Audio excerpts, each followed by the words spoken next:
This episode is brought to you by ChurchMediaHQ.com, our service in which our team supports your church's podcast. Now, we're going to discuss what all this service entails later in this episode, but if you'd rather learn more about it right now, check out ChurchPodcastHQ.com. That's ChurchPodcastHQ.com. Now, speaking of podcast, unfortunately, many churches are still not prioritizing their podcast presence. Either they don't see the value in having one, or they simply don't have the time or expertise to set up and keep up with a podcast. In this episode, our producer, Bo Snyder, and I discuss why you need a podcast, what it takes to start one, and how you can keep your podcast feed engaging with quality content. I'm Luke Clayton, and welcome to Church Media HQ.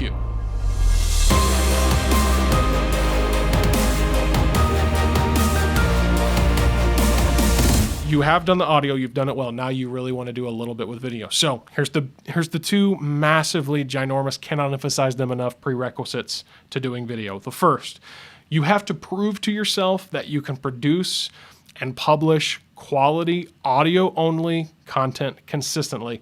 I would say for at least 90 days.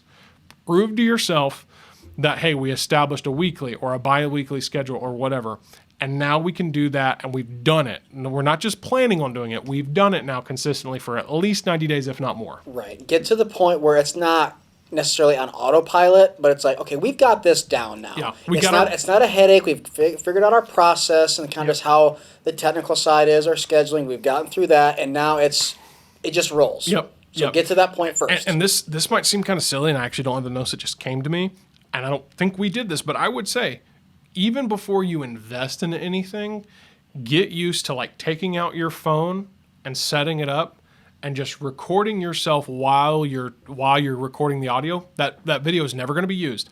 It's just going to get used to having a camera in the room, if you will. That's a good point, because it adds a weird dynamic. That's a good or point. A different dynamic. Listen, dude, I'm big into the outdoors. I don't know if anybody knows. I'm a big outdoor guy. You know, whatever. Yeah, plug yourself. Go for it, man. Yeah, plug myself. Snyder Outdoors. Yeah. Yeah. We went a couple hunts last year to Wyoming, shot some antelope and whatever. I was having my family, my brothers and my dad do interviews, and they were telling me, "Oh yeah, I'll get through it real easy," you know. And I'm like, "Yeah, I've been here before." And I tell you, man, I set everything up, turned the camera on, and all three of them, of course, they're doing it at different times. Mm-hmm. All three of them just froze up. Like, yeah. I don't know how to do this. Mm-hmm. And it's just one of those things that, like you said, I don't care if you're Tucker Carlson, I don't care who you are. Mm-hmm. It takes time to get used to doing something in front of a camera. It's just something scientific about it. People don't like it. It's kind of a stage fright type thing. Even if you're the only person in the room, it's weird. So anyway, that is an excellent point. Even if you're never going to use it, just put the camera there, talk to it. It'll... Just get used to, like I said, in the room to just talk. Yeah, just get it used to in the room, especially if you are making like solo content. Yes, get used to, because man, I will tell you this: it took me so long to get used to talking to this camera. Yeah, and you're good at it now. There's still times. I mean, you don't see all the cuts where I'm like, I start talking. You've seen a few of them where I'm like, I just like we'll just start talking. I'm just like, yeah, you idiot, that's awful, you know, and I'll just completely lose. Yeah, you see all this in editing, but Bo gets to laugh at me. Yeah. But anyways, you're gonna just want to make sure that you're ready for that step, if you will, and you have to be committed to make the investment of time and resource to do the video the right way.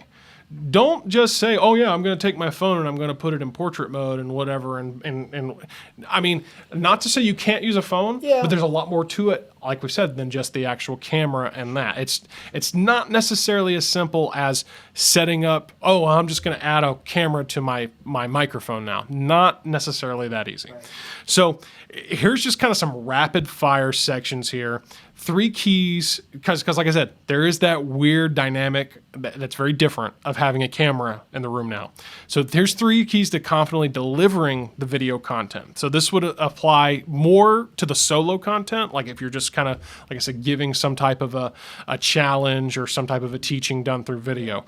So first, you got to develop your content.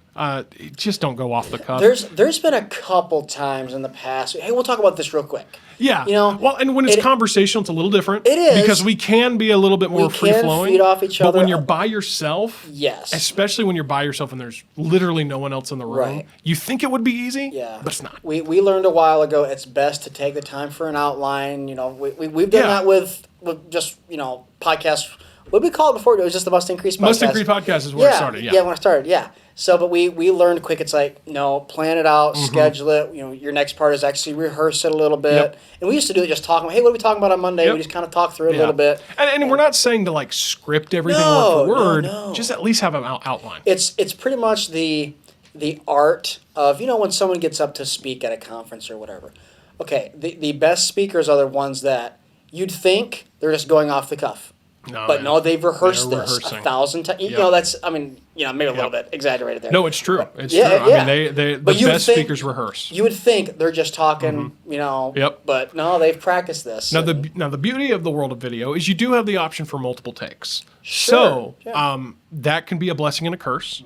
Because you can think, oh, I'll just start over, you know, and then you wind up having 60 takes of the same thing, and it's really annoying to edit. But you do have that option. Right? You're looking at me like, yeah, you've done that before. Welcome to, welcome. It's like, just keep welcome going. to the church meeting. My name's nope, that's not it. And so, and then for video, you want to really make sure you're speaking in that conversational tone. I've one of the best tips I heard, I think, was from like Carrie Newhoff. Imagine a specific person, like be as specific as possible, that you know, and that they could benefit from this content, and pretend you're presenting it to them. Wow, you know, just think of, you know, like there's this guy I think of from time to time. He's called me over the years about, you know, advice on things and whatever. He pastors a smaller church. Sometimes I just think about him. Really? And I just go, hey, you know what? I'm going to tell this guy how to whatever, and I'll. It's not bad, Carrie. Yeah, thanks, Carrie. Seriously, got some ideas. Great advice. Nice. Welcome on the podcast anytime. And so, anyways, you want to speak though in that tone, because that's also going to make sure, because the temptation of a preacher. Or someone who's used to public speaking is to speak to the camera like it's a public event, right? And you're using really big gestures, and you're probably projecting too much. I've been there. This is not a drama stage. No, once again, same thing. My brothers did this last week because I had that smart lav on them, you know. And I told them before they started, because I was like, guys, the mic is right there. Yep. Even though the camera's like 10 feet away, you know, I was like, you know, and both of them, you know, I was like, whoa. Just, you're talking to one person. You're not talking to a crowd. It's one person right in front of you. You know, it just took them a second, but it's a great point. Yeah. I mean, I'm so-and-so. Yeah. It's like, whoa, easy. So, you want to just, like I said, be conversational. Yeah, really, just try to think like, hey, I'm just talking to one person. That's a good point. I like that. So now, like I said, before we get to camera, we got to talk about lighting real fast. So 3 quick principles of lighting. Sure. First of all, if you want to keep in mind the standard kind of 3-point lighting framework, I think it's key light, fill light, backlight. It's not always possible, but the concept can be applied, because here's the overlying concept. The most dominant light source should be the one in front of you or your subject. Of course. Because, you know, it's like we've talked before. If I kill my production light there, and I'm not going to fool with it right now, but I actually have demonstrated this live on the podcast before. If I kill my production light, my main light right there, I start to look a little bit of like a silhouette. And especially when like you're sitting in front of a window. Oh, yeah. I mean, like you just look like State's Witness. I mean, you're just completely... if you remember that rule about making sure that the dominant light is in front of you, so if you do have a window, try to keep that window like actually angled at your face, you know? Here, little quick thing for production people. You could go on YouTube and just type in key light and all that. You'll have 1,000 videos just showing you how to do that. It's really easy. It's, once again, you can get, you know, a little bit farther into it than necessary, but just don't have things super dark. Don't have things super bright. I mean, there's a little bit of science behind it, but you can figure that out. But this is what's great. You know, we talked about 5-minute setup. Once we figured out where things are, they stay there, and that's good. You know, so I mean, I have to plug. Can you grab the little wand light back there that's sitting on the top shelf? I have to plug it. Just show it to the camera there. I mean, this thing is not amazing. a lightsaber. Nope, but and there's no battery in it, so I don't know. Yeah, you can. Anyways, we got shout out to Drew Shetler. He introduced us to these. We've got a couple of them. That battery's dead, of course. But we don't have to show it like illuminated. But I just want to say, okay, no, I'll just keep on talking until you get it working. But give Drew credit. Shout out to Drew. Drew did a great. This light is just so versatile. There it is, right there. It's got the orange filter on right now, but that orange filter comes out nice white light. You could even change the colors. Remember they're synced, right. Which is a kind of cool and kind of not. We can't figure out how to but they're synced. Like you turn one off because we have another one that's Bo's main light right now. So I did have to shout those out real quick because if you say, hey, I do want something a little bit more advanced, I think those are like, I want to say in the $100 price range. Dude, those lights are the light version of these. Of the smart light. Dude. We have 2 of them. We take them everywhere. Listen. We just got done with a huge production, which I'm really excited to start talking about. We're just not there yet. Yeah, we're not there yet. But that's all, I believe, for almost every scene, that's all we had. Just those 2 lights. Are you one of the many churches that is still not prioritizing your podcast? Maybe you haven't seen the value until now, or maybe you just don't have the time or expertise to set it up and keep up with a podcast. Well, we can help you have an effective podcast presence so that your church can have the best possible online presence and continue to reach and grow more people through the power of digital media. We handle the setup and ongoing support of your church's podcast by uploading up to 5 episodes per week. And we can get started at no cost to you with a free 14-day trial, during which time we can set up your podcast hosting, develop an episode template with intros and outros, or even design fresh cover art for your podcast feed. This way, you can get a preview of the work we can do for you and make sure our team and process is a good fit for your church. It's important to us that we make sure we're a good fit because we actually limit the number of podcasts we support so that we can give each one the attention it needs to succeed. Now, with that in mind, we are only able to accept a handful of new podcasts to support at this time. So if you're interested, you'll need to sign up very soon. You can see which podcast support plan is right for your church and start your free 14-day trial at ChurchMediaHQ.com. Also, as an added bonus, your church will get a complimentary membership to Church Media HQ. This is valued up to $299. That's $299 a month, and it's going to be yours at no additional cost when you hire our team to manage your church podcast at ChurchPodcastHQ.com. Again, space is limited, so pick your plan and start your free 14-day trial today at ChurchPodcastHQ.com. That's ChurchPodcastHQ.com.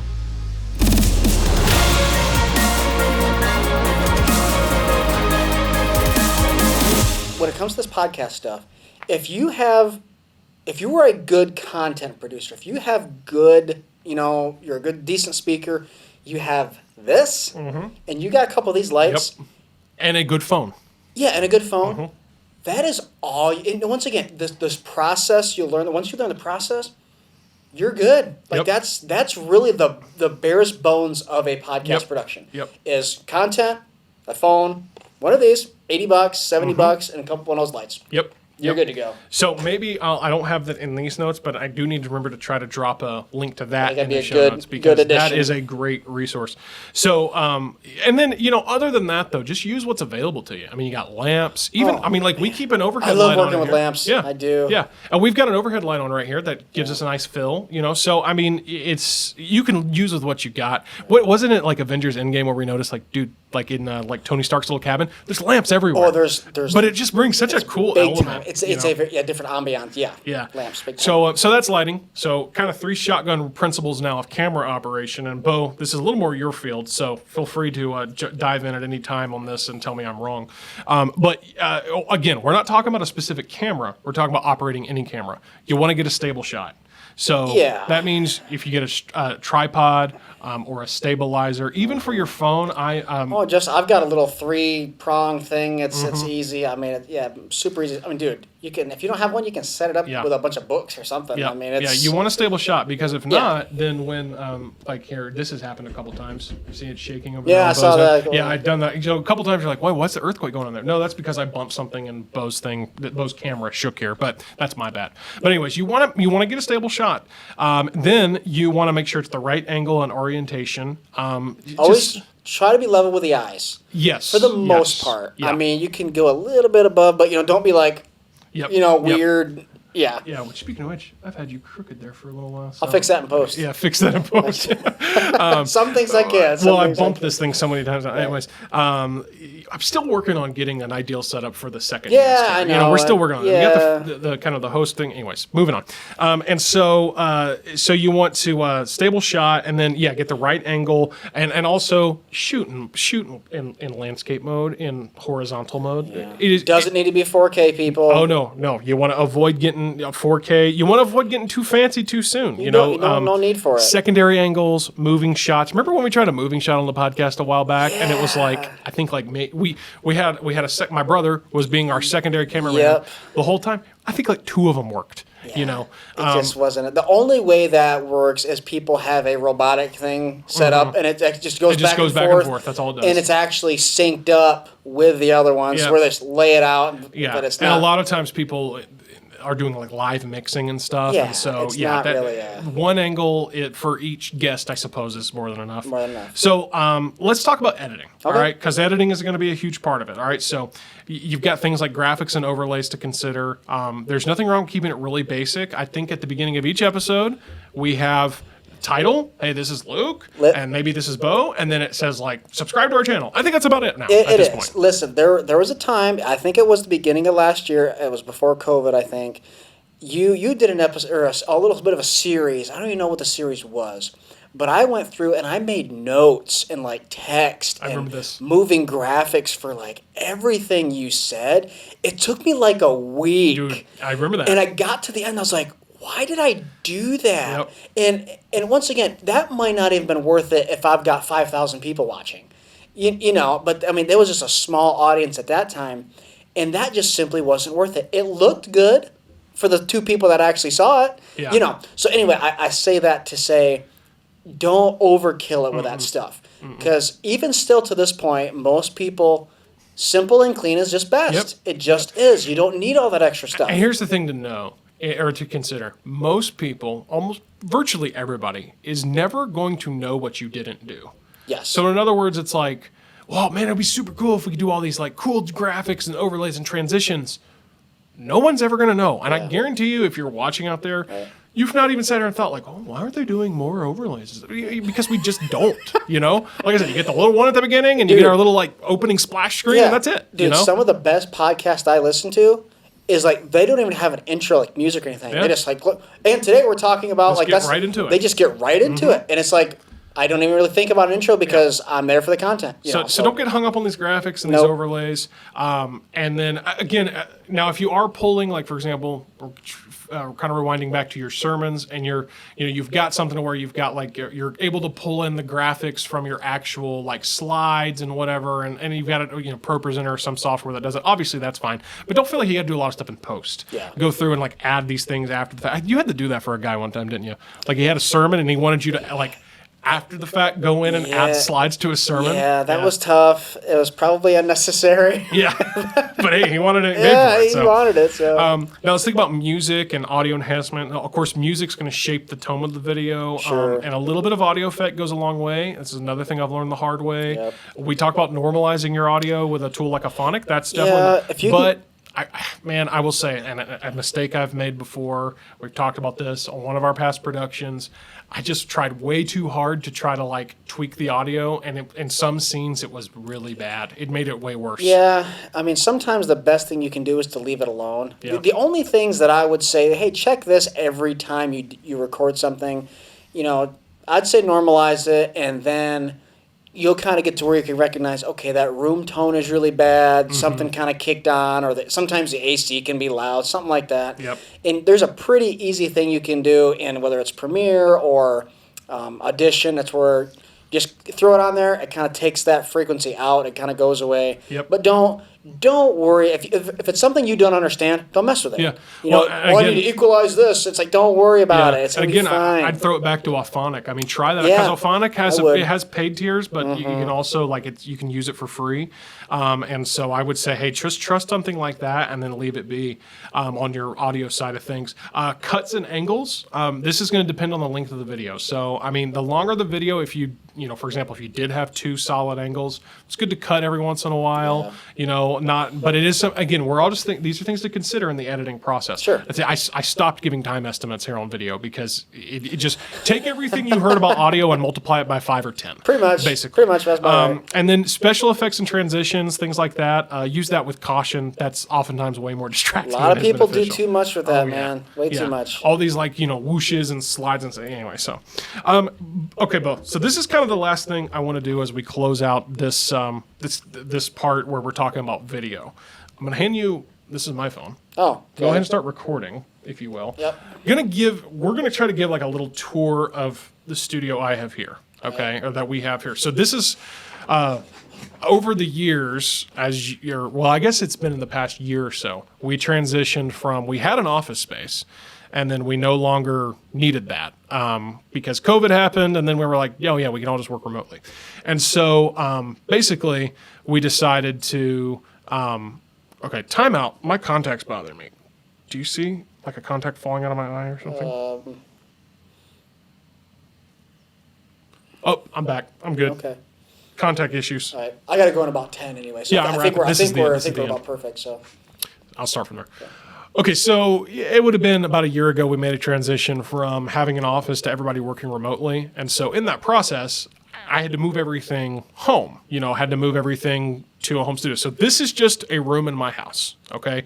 And I'm going to kind of walk you through how we have it set up. Now, what you see on our main angle, obviously, this is the camera, our Sony A7S, and then it is actually connected with a teleprompter. And I don't know if you can get an angle around here, Bo, but you can actually maybe I need to hold it, but you can see how I've actually got it worked out to where whatever's on my computer, I can view on the teleprompter there. So it's pretty nice because I can, have a script there or even just look at notes there without having to look away. So that's pretty nice. I'll hold it over here for a minute. This is our secondary angle.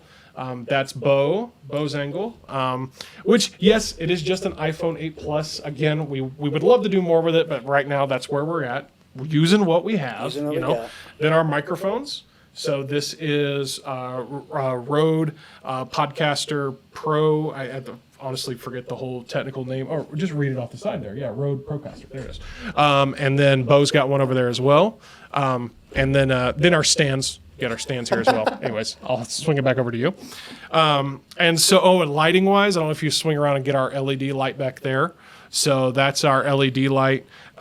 We've got 2 of those. Those are some of the first lights I bought, and honestly, they don't move very well. They're not very portable. So they were super great for just set up in here permanently. Of course, you've seen our wand lights before. We talked about those.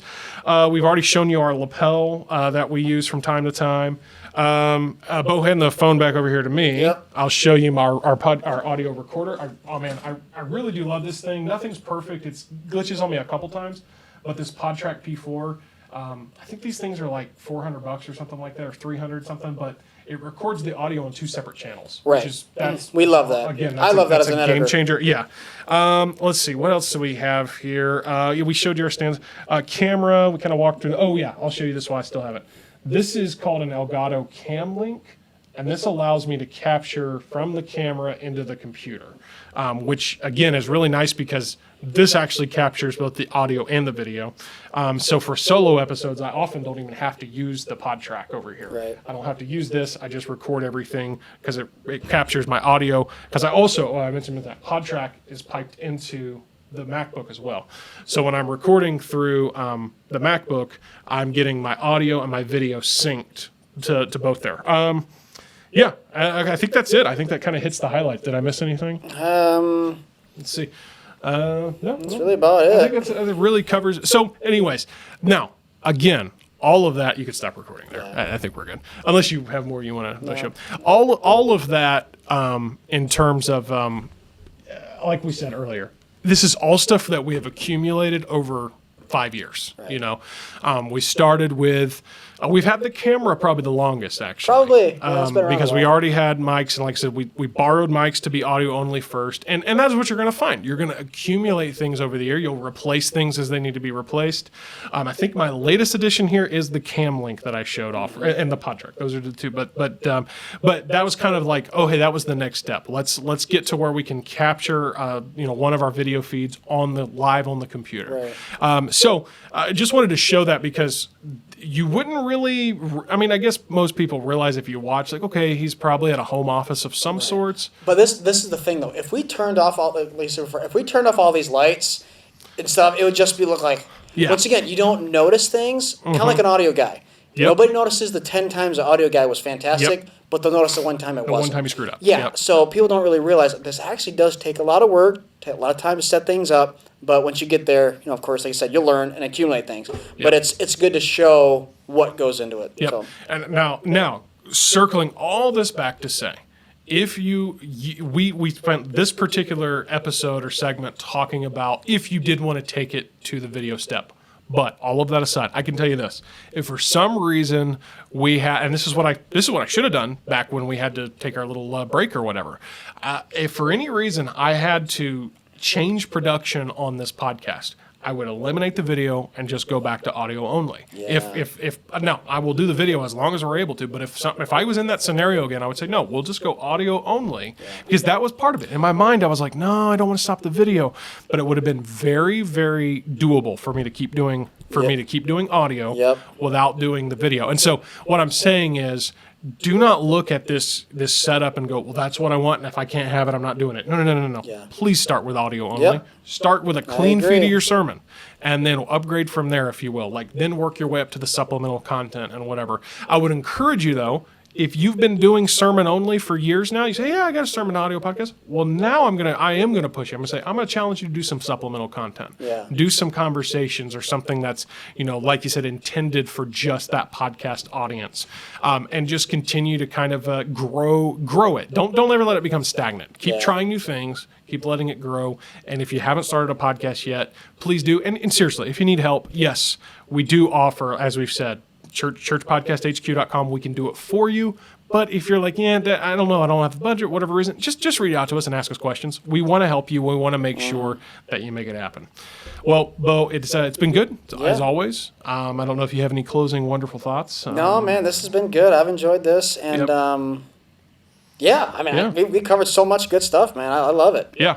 And if you need anything, please reach out and get podcasting. Get it going. Podcasting. And just do stuff. Make it happen.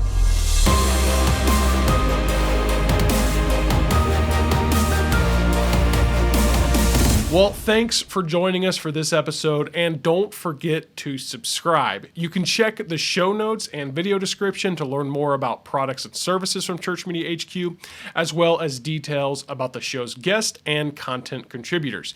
If you find this content helpful, please take a moment to leave us a 5-star review and share this episode with other church leaders like you. Also, be sure to check out our newest show, Connection Culture, available on YouTube, Apple Podcasts, Spotify, or wherever you listen to podcasts.